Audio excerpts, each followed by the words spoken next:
Voici le texte du jour, c'est Hébreux chapitre 4, 3 versets. Ainsi, puisque nous avons un grand souverain sacrificateur qui a traversé les cieux, Jésus, le Fils de Dieu, demeurons fermes dans la foi que nous professons. Car nous n'avons pas un souverain sacrificateur qui ne puisse compatir à nos faiblesses.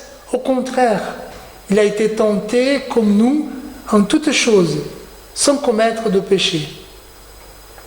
Approchons-nous donc avec assurance du trône de la grâce, afin d'obtenir miséricorde, de trouver grâce pour être secourus dans nos besoins. Prions. Père, aie miséricorde de nous et donne ta grâce, afin que ces paroles trouvent demeure dans notre cœur et transforment notre vie, nous encouragent et nous exhortent, afin que nous sachions vivre sagement notre vie des disciples et d'adorateurs. Amen. Je voudrais introduire cette prédication avec la petite histoire de John Newton. Je ne sais pas si vous avez déjà entendu parler. C'était au XVIIIe siècle. Lui était un ancien capitaine de navire négrier anglais. Donc, il était connu.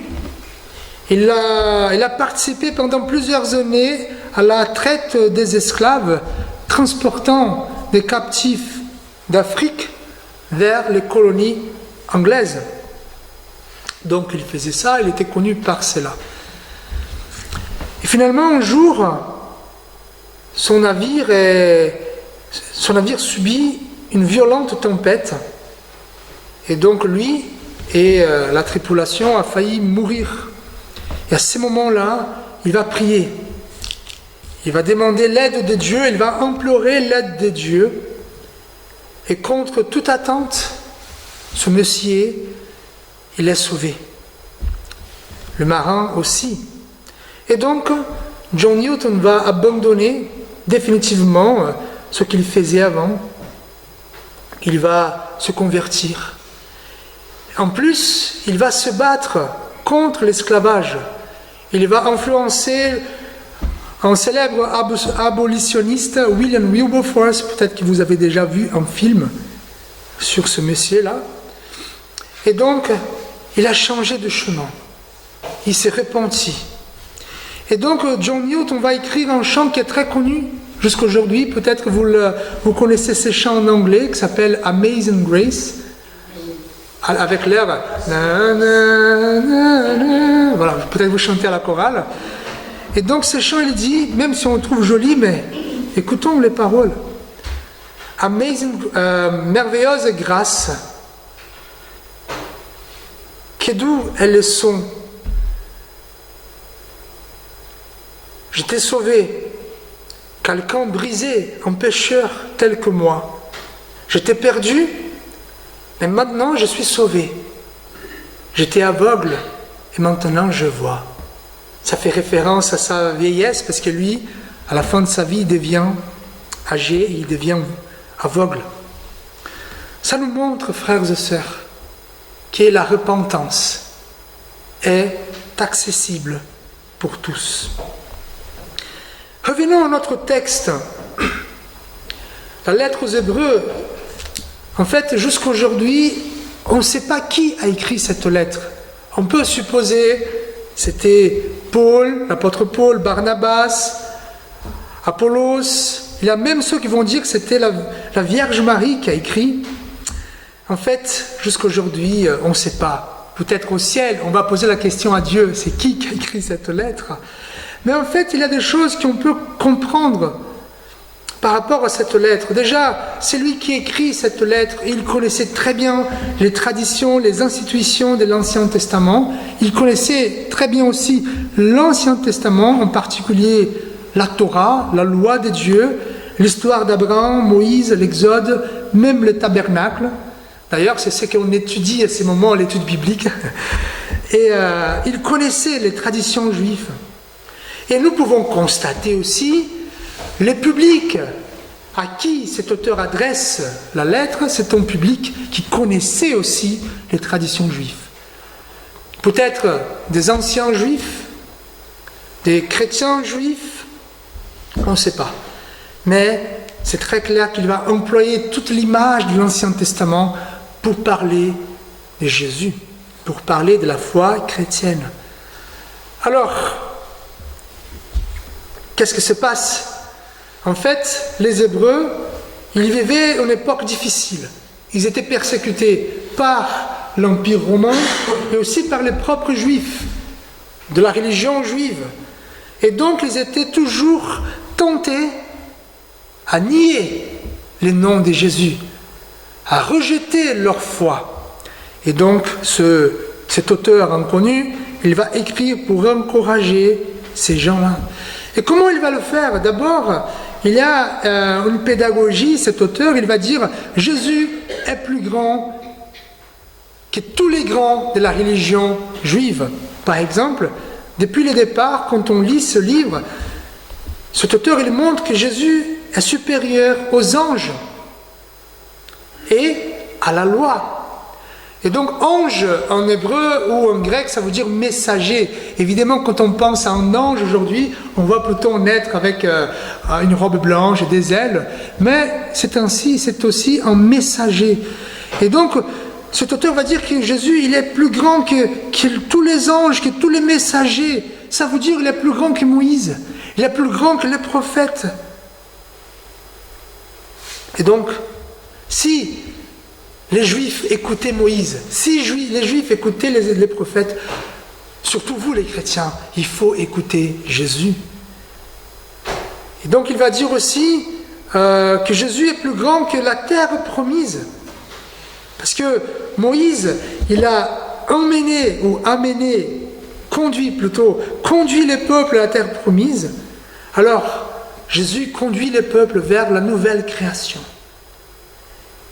Et il disait attention parce que le peuple, pendant les 40 ans de pèlerinage, ils ont trahi Moïse. Ils ont rejeté la foi. Attention, vous les chrétiens, pendant votre pèlerinage vers la nouvelle création, attention pour ne pas rejeter Jésus. Et finalement, il va dire que Jésus est plus grand que les grands prêtres. Oui, je sais que pour nous aujourd'hui, les grands sacrificateurs qu'il y a décrits dans la Bible, pour nous, ça ne nous parle pas. Si nous ne connaissons pas la tradition de l'Ancien Testament, mais on va voir. Et donc, il va dire, cet homme-là, les grands prêtres, qui étaient responsables du temple d'Israël, du tabernacle, c'est celui qui faisait le sacrifice et qui approchait le peuple de Dieu. Il était connu comme les grands prêtres. Et Jésus, il est plus grand que les grands prêtres. Donc, il faut faire attention. Si on rejette le grand prêtre, on rejetait la réconciliation avec Dieu. Si nous rejetons Jésus, nous rejetons la réconciliation avec Dieu. Alors, tous les chrétiens, ils aspirent la fidélité et souhaitent fortement persévérer dans la foi. Moi, je l'espère au moins. Vous qui êtes là, qui êtes chrétiens, que vous ayez une aspiration de fidélité à Dieu, que vous souhaitez fortement persévérer dans la foi. Mais nous sommes souvent tentés, éprouvés à suivre notre cœur. Je sais qu'aujourd'hui c'est à la mode de dire « Suivez ce que dit votre cœur ». Attention, notre cœur, c'est pas toujours, il n'a pas toujours de bons conseils à nous donner. Donc, notre texte, il va essayer de répondre à une question. Que faire quand nous sommes tentés? Que faire quand nous voulons faire des choses qui ne plaisent pas Dieu? Quoi penser quand nous échouons? Que faire quand nous sommes loin du chemin de Jésus, le chemin que Jésus a tracé pour nous? Et voici comment nous trouvons du réconfort sur ce texte. D'abord, la première chose que ce texte veut nous dire, nous devons être certains que Dieu ne nous éloigne pas de lui, malgré notre péché, malgré nos fautes. Mais Fabio, tu ne sais pas ce que j'ai fait. Moi, je ne sais pas, je ne veux pas le savoir. Mais une fois que nous avons accepté Jésus comme notre Sauveur, Dieu ne nous éloigne pas de lui. Et pour cela, l'auteur, il va rappeler aux chrétiens que le péché ne leur enlève pas la grâce de Dieu. Mais s'ils s'égarent, leur place demeure réservée auprès de Jésus-Christ au ciel, devant le trône de Dieu, comme nous venons de chanter, devant le trône du Très-Haut. Et c'est là que cet auteur va employer cette image de grand sacrificateur, les grands prêtres. En fait, les grands prêtres, comme je vous ai dit, c'était l'homme responsable de la religion en Israël. Il était l'un des plus importants. Pourquoi? Parce que dans les temples qui signifiaient la présence de Dieu, les lieux des rencontres avec Dieu, le peuple ne pouvait pas s'approcher. Pourquoi? Parce que le peuple était un peuple pécheur, qui avait les mains salies, la bouche impure. Et donc, il y avait une personne qui représentait le peuple, les grands prêtres.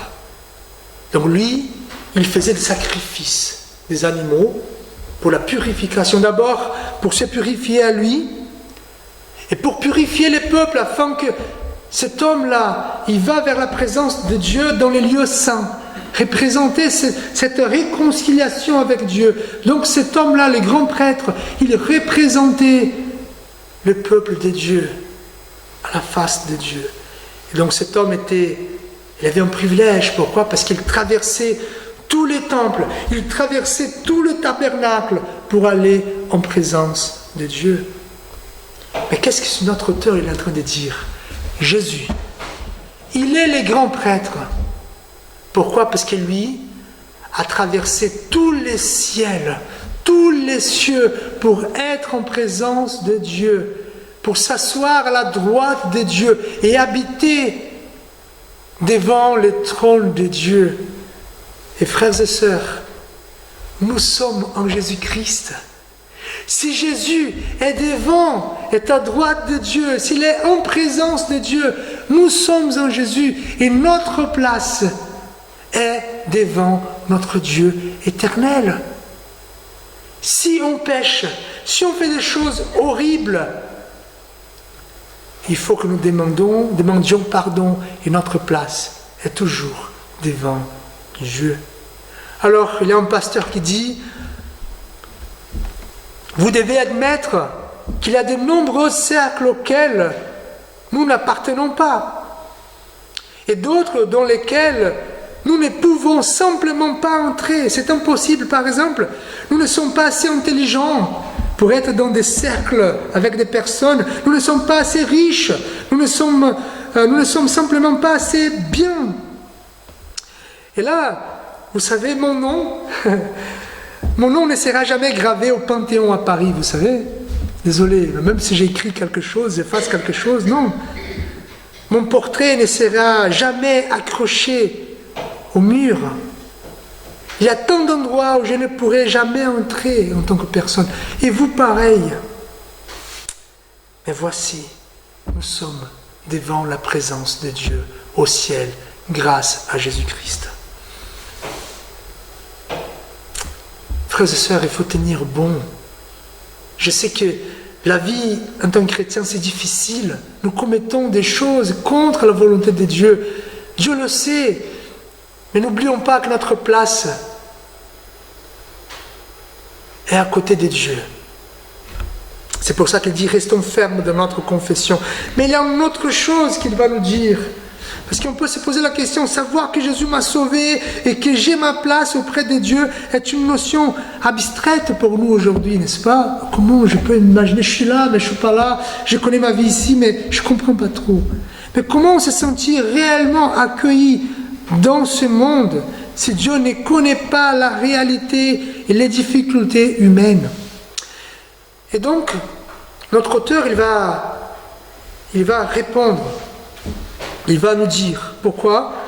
En fait, la deuxième chose, cet auteur, il dit, son 12e argument repose sur le fait que Jésus, notre Dieu, le Fils de Dieu, comme il est écrit sur le texte, connaît les poids écrasants de la tentation et comprend les raisons de notre faiblesse face au péché. Mais il nous rappelle que le péché n'est pas la seule issue. Qu'est-ce qui se passe ici? Les publics de cet auteur, ils pouvaient se dire, d'accord, mais vous savez, à l'époque, il y a le sacrificateur qui est parmi le peuple, c'est un homme comme nous, finalement. Oui, il a un rôle très important dans la société d'Israël, mais il reste quand même un homme comme nous. Il a aussi des péchés, c'est pour ça qu'il fait des sacrifices pour lui. Tandis que Jésus, ah ouais, il est Dieu, il est avec Dieu, il ne connaît pas la réalité humaine. Jésus n'est pas comme nous. Il ne connaît pas le mépris, il ne connaît pas la solitude, il ne connaît pas la maladie, il ne connaît pas les poids de péché contre Dieu. Et donc, l'auteur, il va répondre,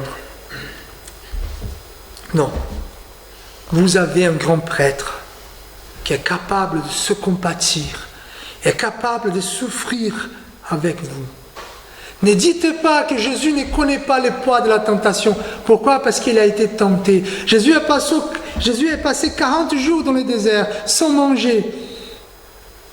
Alors moi, si je passe 40 jours sans manger, vous pouvez m'offrir quoi que ce soit. Hein. Je vais tout faire pour manger. Mais Jésus, non, il a tenu bon face à Satan lui-même. Même nous, dans notre confort de notre maison, être bien au chaud, en avant tout qu'on peut manger, on mangera. Et nous tombons, nous succombons à la tentation. Mais Jésus, il connaît ça. Il sait que c'est difficile de tenir bon jusqu'au bout. Il sait. Évidemment, il n'a pas péché, mais il sait combien il est difficile. Les faiblesses humaines, Jésus connaît. Il a été touché par les sentiments, par les faiblesses. Jean Calvin va dire qu'il était même malade physiquement. Il a eu peur. Il a connu la souffrance. Il a eu peur de la mort. Il a été comme nous, tenté dans toutes choses. Rien dans l'expérience humaine ne lui est étranger, car Jésus lui-même a subi. Mais l'auteur, il va dire, sans péché. Chers amis, c'est vrai que parfois nous voyons Jésus en Dieu, comme un Dieu tout-puissant et merveilleux, digne de l'adoration. Et c'est vrai, cependant, Jésus est aussi un Dieu de relation, un Dieu proche et non lointain. Il est l'Emmanuel, Dieu avec nous. Nous l'adorons ici, dans la chapelle, dans les temples, mais il ne reste pas là. Il marche avec nous, il nous accompagne dans notre quotidien. Il est là, dans notre voiture, dans notre maison, tous les jours. C'est pourquoi qu'il nous connaît intimement. Il se compatit à nos faiblesses. Il peut nous consoler. Il comprend ce qui se passe avec moi. Il comprend ce qui ne va pas chez moi. C'est pareil chez Dieu. Nous ne pouvons jamais comprendre la profondeur des tentations que Jésus a subies. Nous ne pouvons pas. Cependant, il a surmonté la profondeur de ces tentations. Il a vaincu sans péché. Alors, nous avons notre place devant le trône de Dieu, certes. Nous bénéficions de la compassion et du pardon de Jésus. Que nous reste-t-il à faire à ces moments? C'est ça que notre texte va conclure. Prendre conscience que nous sommes aimés et nous approcher de lui. S'approcher de Dieu est impératif pour la vie telle qu'elle est. Parfois, on peut penser qu'il faut rester loin. Selon nos péchés, nous sommes sales, c'est impur. Donc, il faut faire un peu le profil bas afin que le temps passe et que Dieu oublie notre péché. Mais la Bible dit le contraire. Malgré nos fautes, nous sommes invités à s'approcher du trône de Dieu. C'est là notre vraie place. C'est ça que l'auteur va dire, va encourager les chrétiens hébreux. Il va dire, approchez-vous. Approchons-nous avec confiance. N'ayez pas peur. N'ayez pas peur. Approchez-vous avec un cœur sincère dans la plénitude de la foi. En fait, le verbe utilisé ici, approcher, c'est un verbe utilisé pour un culte, pour un moment d'adoration. Par exemple, aujourd'hui, quand on parle en culte, on va tout de suite imaginer quelque chose de religieux. Et s'approcher ici, c'était le terme employé pour le sacrificateur qui s'approchait de Dieu. Les mêmes verbes utilisés ici pour nous. Il faut que nous approchons de Dieu. Ne restons pas loin. Et là, le texte dit, approchons-nous du trône des grâces. Ce trône des grâces fait référence à Jésus-Christ. Vous voyez quelqu'un qui a plein de grâces, qui nous attend là, qui connaît notre péché. J'imagine quand je pêche et je m'approche devant Jésus, il dit, Fabio, encore, je comprends. Si tu es prêt à te repentir, je te pardonne. Et donc, nous avons besoin de cette miséricorde de Dieu qui comprend notre faiblesse, cette miséricorde qui nous voit dans notre petitesse. Ainsi comme le carême qui, quand les catholiques mettent les cendres sur le front des gens, ça montre que nous sommes cendres, nous sommes poussière. Nous sommes venus de la poussière, nous allons retourner à la poussière. Nous sommes fragiles.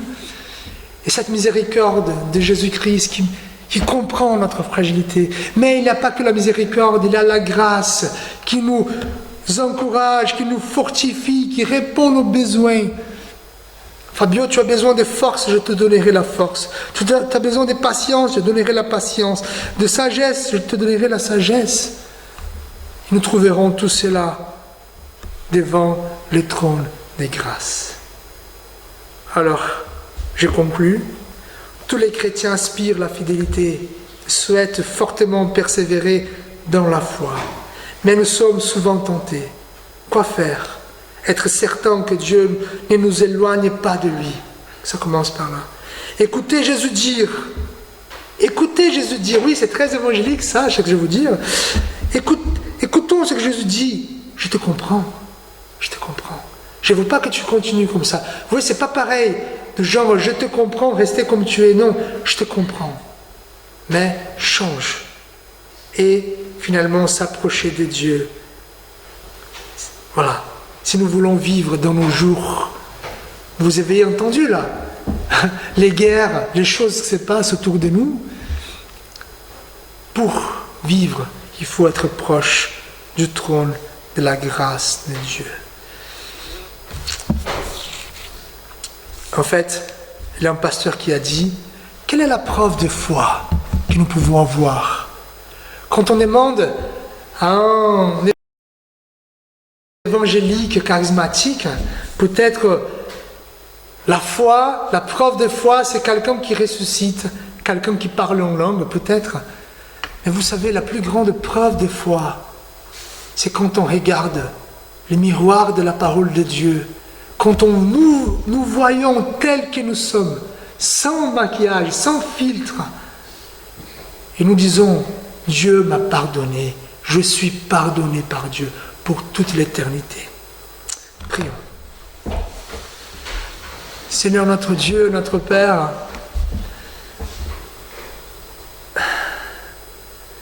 Seigneur, je crois que c'est fini les temps que nous pouvons vivre sans être près de toi.